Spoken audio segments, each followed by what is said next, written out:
Boss ने meeting बुलाई। क्या यार, आदमी की तकलीफ को तो समझो। बाहर बाहर उठो बैठो।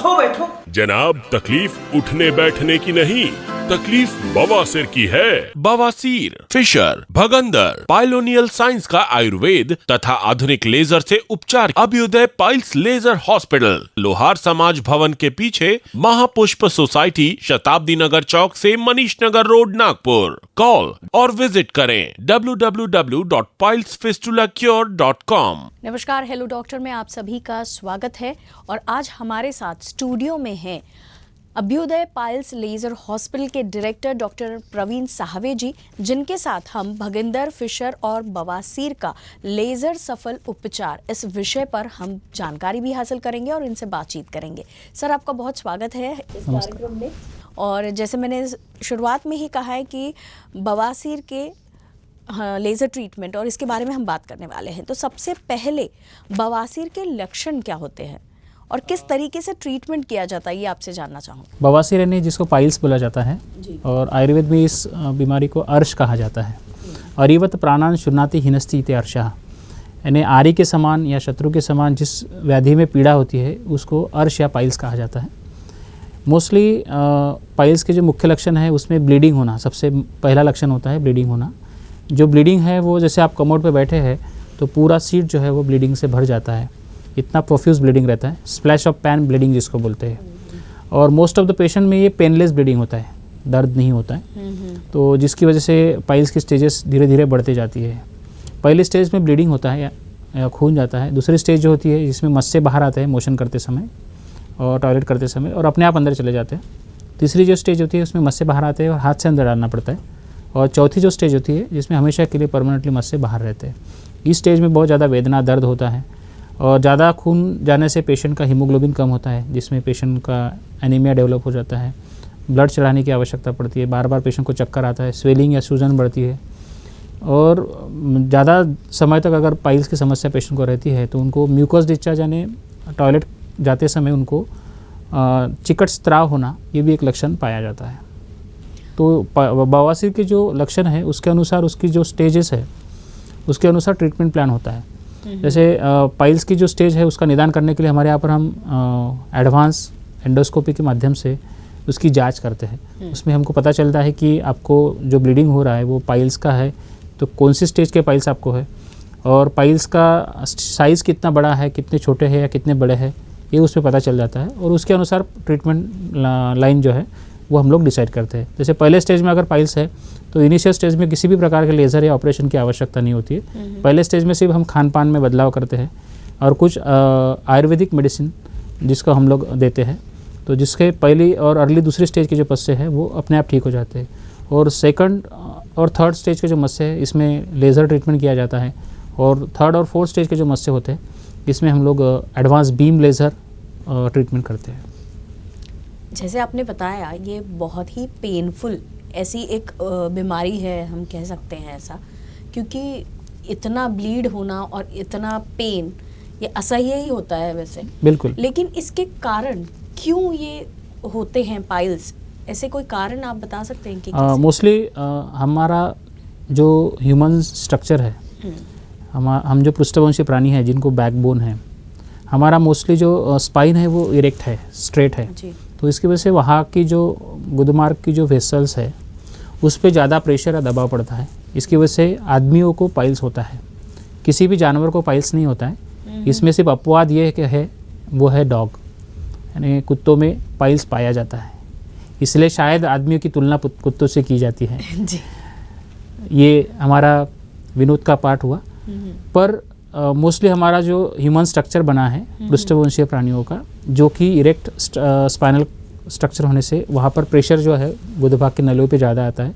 दूसरा कारण है वहाँ की जो गुदभाग की वेसल्स या आर्टरीज होती है उसमें जो क्लोज करने वाले और ओपन होने वाले वाल्व्स होते हैं वो ना होने की वजह से भी वहाँ पर पाइल्स होने की संभावना होती है।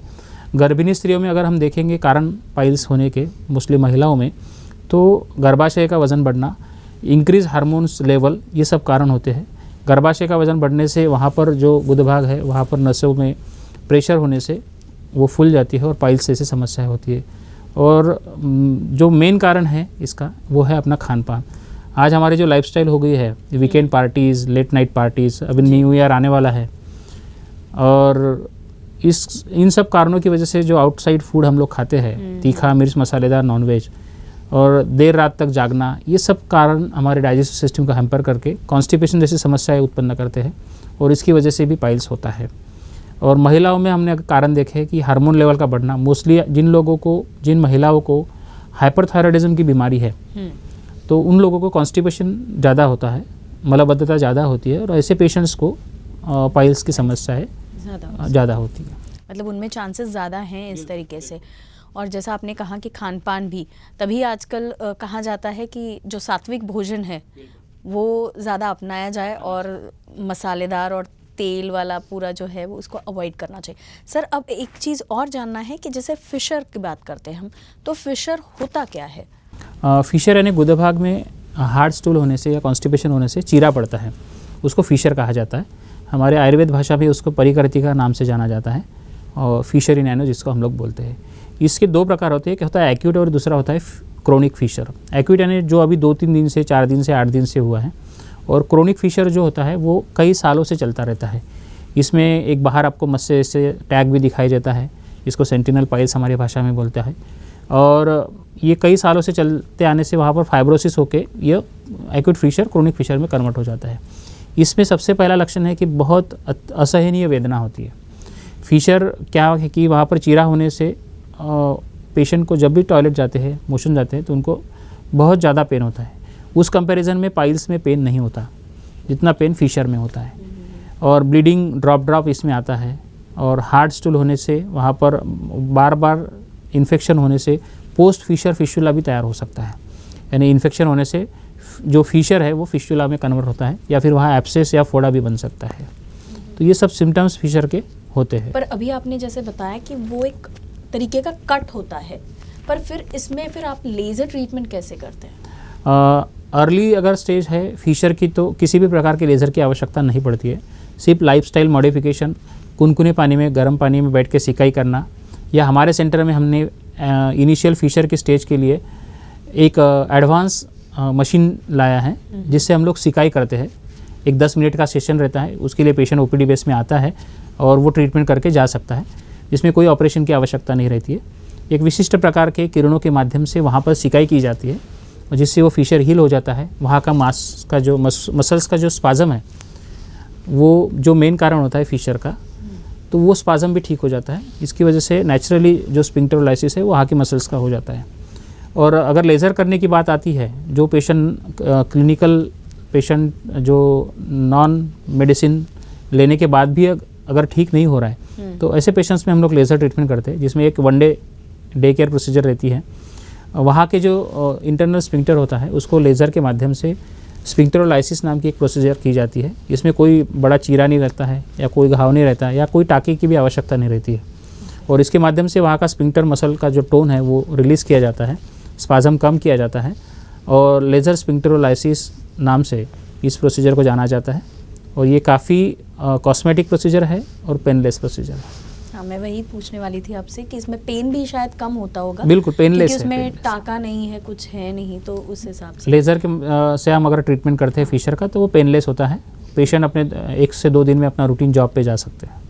मतलब आपकी इतने दिन की जो तकलीफ होती है वो तुरंत तुरंत लेज़र के इसमें तुरंत ठीक ठीक हो होकर रूटीन अपने ज्वाइन कर सकते हैं। बिल्कुल वैसा बिल्कुल। है। सर, भगिंदर जो होता है उसके बारे में कि उसका ट्रीटमेंट किस तरीके से आप करते हैं? फिस्टुला यानी क्या होता है कि सबसे पहले ये डिफरेंशिएट करना जरूरी है कि क्या प्रॉब्लम हुआ है पेशेंट को। कभी कभी पेशेंट हमने देखा है कि फिस्टुला के 10-10 साल तक ये बीमारी को पालते हैं, क्योंकि उनको पता ही नहीं रहता है कि मुझे क्या हुआ है। किसी ने बताया कि ये मेडिसिन ले लो, ये मलम लगा लो, तो वो सालों साल वही करते रहते हैं। और फिस्टुला में मोस्टली गुदा भाग के आजू बाजू में कहीं से भी मवाद निकलता है, पस डिस्चार्ज निकलता है, ब्लीडिंग भी होती है, दर्द होता है, और ये दर्द असहनीय नहीं रहता है, इसलिए पेशेंट इसको कई सालों तक इस बीमारियों को पालते हैं। तो मोस्टली भगंदर में अगर ऐसी स्टेज होती है तो इसमें हम लोग अर्ली स्टेज में इसका निदान करते हैं MRI फिस्टुलोग्राम से। और क्षार सूत्र एक एडवांस पद्धति है, इससे भी हम लोग जो क्रोनिक फिस्टुलास है, जो बार बार हुए रिकरेंट फिस्टुला है, उसमें एडवांस क्षार सूत्र पद्धति करते हैं। इसके अलावा जो लेज़र पद्धति है, जिसको फिलैक के नाम से जाना जाता है, इसको हम कई पद्धतियों के मिश्रण के साथ फिशुला में करते हैं, जैसे कि स्लॉफ्ट के साथ हम लोग फिलैक या लेज़र ट्रीटमेंट करते हैं, वाफ्ट या लिफ्ट पद्धति जो इसके लिए की जाती है फिशुला के लिए, इसके साथ में हम लोग जो फिशुला के लिए लेज़र ट्रीटमेंट का भी हम लोग उपयोग करते हैं। इसका मुख्य फ़ायदा ये है कि फिशुला में अगर कोई काट पीट या चीरफाड़ नहीं होती है, वहाँ की मसल कट होने की कोई शक्यता नहीं है इसमें, और इसकी वजह से जो इनकॉन्टिनेंस पेशेंट को डेवलप होने के चांसेस होते हैं या वहाँ की मांसपेशियों का नियंत्रण जाने की संभावना होती है, ये इस लेज़र की पद्धति से नहीं होता है। पेशेंट को ज़्यादा दिन हॉस्पिटल में एडमिट रहना नहीं पड़ता है। दूसरा, पेशेंट को दर्द नहीं होता है, और लेज़र के माध्यम से जहाँ तक वो ट्रैक्ट या फिशुला फैला हुआ है उसको उसी समय लेज़र से एब्लेट किया जाता है या डिसॉल्व किया जाता है, और इसमें बड़ा घाव नहीं होता है, तो बार बार पेशेंट को हॉस्पिटल में आने की ज़रूरत नहीं है, और ड्रेसिंग की भी रोज़ आवश्यकता नहीं है। आप कुनकुने पानी में बैठ के सिकाई करके घर में ही ऑइंटमेंट लगा सकते हैं। तो ये सब फ़ायदे लेज़र फिशुला ट्रीटमेंट के होते हैं। अभी आपने जो बताया वो फिशुला के बारे में है, लेकिन अगर हम ओवरऑल बात करें कि पाइल्स है, फिशर्स है या फिशुला है, तो इनके इसमें लेज़र ट्रीटमेंट ये एक नई तकनीक है अब, क्योंकि ट्रेडिशनल जो वे हैं वो काफ़ी लोगों को पता है, लेकिन लेज़र की अगर बात करें तो आप क्या फ़ायदे हैं बताएंगे कि लेज़र क्यों करना चाहिए या लेज़र ट्रीटमेंट क्यों लेना है पाइल्स या फिशुला के पेशेंट्स ने? ऐसे लेज़र करने का मुख्य फ़ायदा ये है कि आपका समय बचता है, आपका बीमारी फिर से होने के जो चांसेस है वो कम हो जाते हैं। दूसरा फ़ायदा ये है कि आप डेली आपका रूटीन जो है, ऑफिस वर्क है, जो आप रूटीन जल्दी ज्वाइन कर सकते हैं। बार बार आपको हॉस्पिटल में आने की आवश्यकता नहीं है, ड्रेसिंग करने की बार बार आवश्यकता नहीं है, घर में आप खुद अपना ड्रेसिंग या सिट्स बात कर सकते हैं।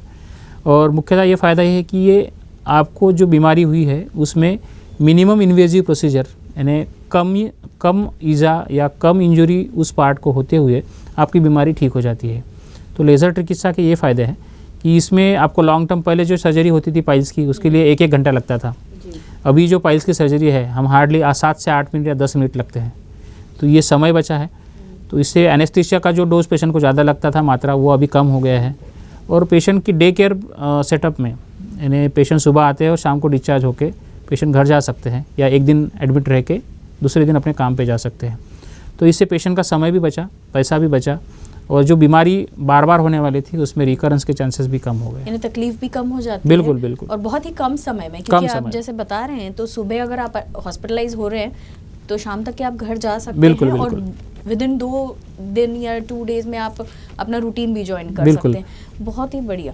और सर, अभी ये लेज़र ट्रीटमेंट की हम लोग बात कर रहे हैं, तो लेज़र ट्रीटमेंट में हेयर ग्रोथ का भी एक नया ट्रीटमेंट आया है, तो क्या आप उसके बारे में गाइड कर सकते हैं? बिल्कुल बिल्कुल। अभी हमने हमारा अभ्युदय पाइल्स लेज़र सेंटर पहले लेज़र पाइल्स और इन सब बीमारियों के लिए फेमस था। इसमें कॉस्मेटिक गायनेकोलॉजी का भी एक नया यूनिट हमने स्थापन किया है। हमारी एक नई ब्रांच मनीष नगर रोड पे भी अभी हाल ही में शुरू हुई है। तो इस सेंटर में हम लोगों ने कॉस्मेटिक गायनेकोलॉजी का एक यूनिट स्थापित किया है। इसमें हेयर्स ग्रो के लिए भी एक हेलमेट हमने लेज़र हेलमेट का कोरियर से मंगाया है। तो ये एक एडवांस टेक्निक है जिसमें एक चेहरे अपना जो हेलमेट रहता है, जो नॉर्मल हम गाड़ी चलाते समय जो हेलमेट यूज़ करते, उसी प्रकार का एक लेज़र हेलमेट रहता है जो कि सर पे पहनना पड़ता है, और एक 15 से 20 मिनट का एक प्रोसीजर रहता है जिसमें 3 प्रकार की किरणें निकलती है। एक ब्लू लाइट होता है, एक रेड लाइट होता है, और तीसरा होता है इंफ्रारेड लाइट। तो ये लाइट अपने जहाँ पर बालों की जड़ में ये पेनिट्रेट होते हैं, बालों के जो माइटोकॉन्ड्रिया होते हैं इसमें एब्जॉर्ब होते हैं, एनर्जी क्रिएट हो जाती है, और वहाँ की जो सेल्स है उसकी रीग्रो या फिर से बढ़ने की जो क्षमता है वो बढ़ती है। और जो लाइट्स होते हैं इसके माध्यम से वहाँ का ब्लड सर्कुलेशन बढ़ता है, सेल्स को नया टिश्यू फॉर्म बनाने के लिए जो मटेरियल चाहिए था वो मिलता है, और वहाँ की जो सिबेसियस ग्लैंड होती है, या जो इसको हम घमोड़िया जिसको बोलते हैं, या बाल जहाँ से शुरुआत होता है, जो स्वेट ग्लैंड होती है जी, उसका सिक्रेशंस कम हो जाता है, वहाँ का माइक्रोबियल इन्फेक्शन कम हो जाता है, तो जिसकी वजह से बालों का झड़ना रुक जाता है। और नए हेयर ग्रो होने के लिए लेज़र का ये जो हेलमेट है ये काफ़ी अच्छा फ़ायदा करता है। और ये ओपीडी प्रोसीजर है, आपको कोई एडमिट होने की आवश्यकता नहीं है, और ये मिनिमम इन्वेजिव और एकदम इकोनॉमिक रेट में कम चार्जेस में ये ट्रीटमेंट हमारे सेंटर में अवेलेबल है। और जैसा आपने बताया वो एक तरीके से नेचुरल ग्रोथ ही हो रही है। बिल्कुल, कि बिल्कुल। बस आप उसको मोटिवेट कर रहे हैं। ऐसा मतलब बाकी जैसे कुछ केमिकल या ऐसे कोई बिल्कुल। ट्रीटमेंट का कुछ उसमें है नहीं। वो हेलमेट पहनने के बाद आपको ऐसा फील होता है। उसमें 3-4 प्रकार के फंक्शन है। लाइट के मैंने फंक्शन बताया कि तीनों प्रकार के लाइट्स है, वो पेशेंट की कंडीशन के अनुसार हम लोग उसको ऑफ एंड ऑन करते हैं। तो नए सेल्स, नए हेयर, नए बाल तो आते ही है, साथ में आपको एक कूलिंग इफेक्ट और वार्म इफेक्ट भी आता है, जिससे आपका हेड मसाज भी होता है और साथ में आपको रिलैक्स महसूस होता है। और ये ट्रीटमेंट चलते चलते आप आपके मनपसंद गाने भी सुन सकते हैं, इसकी भी व्यवस्था इसमें की है। इजी वे में ये ट्रीटमेंट एकदम कूल प्लेस में, शांत वातावरण में आप इस ट्रीटमेंट का आनंद ले सकते हैं। अच्छा, कितना समय लगता है ये कंप्लीट? एक 15 से 20 मिनट का ट्रीटमेंट रहता है। ये 4 से 5 सेटिंग आपको करना पड़ता है। 15 डेज में एक सेटिंग हम लोग करते हैं और डिपेंड्स पेशेंट की बालों की झड़ने की स्थिति क्या है या पेशेंट का बाल्डनेस कितना है।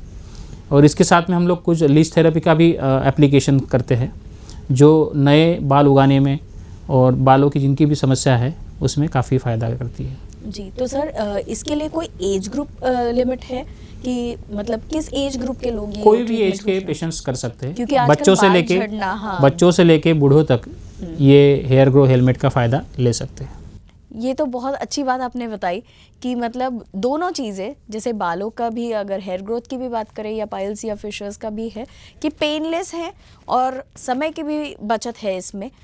और अभी बात करते करते सर आपने ये और चीज़ जो प्रॉफिटेबल है हमारे दर्शकों के लिए कि मनीष नगर में आपके नए ब्रांच की शुरुआत हुई है, तो वहाँ कौन से ट्रीटमेंट्स होते हैं और उसके बारे में अगर आप हमें जानकारी दें। पिछले 12 साल से हमारा centre Abhyudaya piles laser hospital Rameshwari Chowk में निरंतर रुग्ण सेवा कर रहा है। और आप सभी की कृपा से हमारा एक नया सेंटर जो कि एक एडवांस फॉर्म ने मनीष नगर रोड पे अभी शुरू हुआ है। यह शताब्दी चौक से मनीष नगर रोड पर एक 500 मीटर की दूरी पर है। और इस सेंटर में सभी प्रकार के एडवांस लेज़र की सुविधा है, जैसे कॉस्मेटिक गायनेकोलॉजी की सुविधा है। जिन महिलाओं को खांसते समय, छींकते समय यूरिन की समस्याएं होती है, यूरिन बाहर निकलती है, जिनको नॉर्मल डिलीवरीज हुई है या जिनको गायनेकोलॉजिकल बहुत सारी इन्फेक्शन बार बार होते हैं, ऐसे बहुत सारी तमाम समस्याएं हैं, तो इसके लिए cosmetic gynaecology, cosmetic laser gynaecology, यह ट्रीटमेंट सुविधा अभी मनीष नगर रोड हमारी ब्रांच पे उपलब्ध है। उसमें डॉक्टर पूजा साहवे इस सेंटर को और इस ट्रीटमेंट को करते हैं। दूसरी है कि हेयर्स के लिए एक नया एडवांस लेज़र वहाँ पर आया है। Beam advance laser already piles, fissure, fistula के लिए है। वहाँ पर डे केयर प्रोसीजर की सुविधा है, आपको एडमिट रहने की आवश्यकता नहीं है। लोकल एनेस्थीसिया में मैक्सिमम प्रोसीजर होती है और एक कूल, कंफर्ट और एक स्पेसियस लाइन ऑफ ट्रीटमेंट के साथ ये नया सेंटर हमने शुरू किया है। ये जानकर बहुत खुशी हुई, क्योंकि सभी के लिए रामेश्वरी चौक पास हो ऐसा नहीं है, अभी एक थोड़ा सा और पास में आ गए हैं हम लोग मनीष नगर के पास में। सर अभी जो हम लोग ट्रीटमेंट के बारे में बात कर रहे हैं, तो फिर मैं आपसे ये भी जानना चाहती हूँ कि आगामी जो आपका शिविर है उसके बारे में अगर आप जानकारी दे पाए लेज़र ट्रीटमेंट के इसमें। तो हर साल की तरह इस साल भी हम लोग नए साल का स्वागत जो है हमारे लेज़र चिकित्सा के डिस्काउंट के द्वारा करते हैं। हमारा उद्देश्य है कि ओनली स्माइल नो पाइल्स, क्योंकि आने वाला साल जो है सबके लिए अच्छा जाए, कोरोना मुक्त सब हो, सभी अपने नए वर्ष में अपनी जितनी भी इच्छा आकांक्षा है उसको पूरा करें। इसके लिए हर साल की तरह इस साल भी हमने इस विशेष शिविर का आयोजन किया है, जो 1 जनवरी से लेकर 26 जनवरी तक चलता है। इसमें लेज़र के जितने भी उपचार है, एडवांस लेज़र थेरेपी है या हेयर के लिए जो लेज़र उपचार है या क्षार सूत्र थेरेपी है, इन सभी चीज़ों पे लेज़र उपचार पे हमने 50% तक छूट दी है। और जिन लोगों को इस चिकित्सा का लाभ लेना है वो अपना पंजीकरण करा के, रजिस्ट्रेशन करा के इस चिकित्सा का फ़ायदा ले सकते हैं। ये हर साल की तरह इस साल भी हमने 1 जनवरी से इस शिविर का आयोजन किया है। तो ये दोनों सेंटर ऑनलाइन करना है या ऑनलाइन कर सकते हैं या नीचे दिए गए नंबर पर कॉल करके भी इस पर रजिस्ट्रेशन कर सकते हैं। ये दोनों सेंटर में रहेगा, रामेश्वरी चौक वाले सेंटर में भी रहेगा और मनीष नगर वाले ब्रांच यहाँ पर भी ये शिविर रहेगा। ये तो मतलब नए साल के लिए बहुत ही गुड न्यूज़ हो गई है, क्योंकि जिन्हें भी ट्रीटमेंट कराना है वो 1 तारीख से 26 तारीख तक रजिस्ट्रेशन करके अपना ट्रीटमेंट जल्द से जल्द करवा सकते हैं। सर तो आपके जो नए सेंटर है उसके लिए बहुत बधाई, और आप यहाँ आए और इतनी अच्छी जानकारी आपने दी। Thank you so much. Thank you.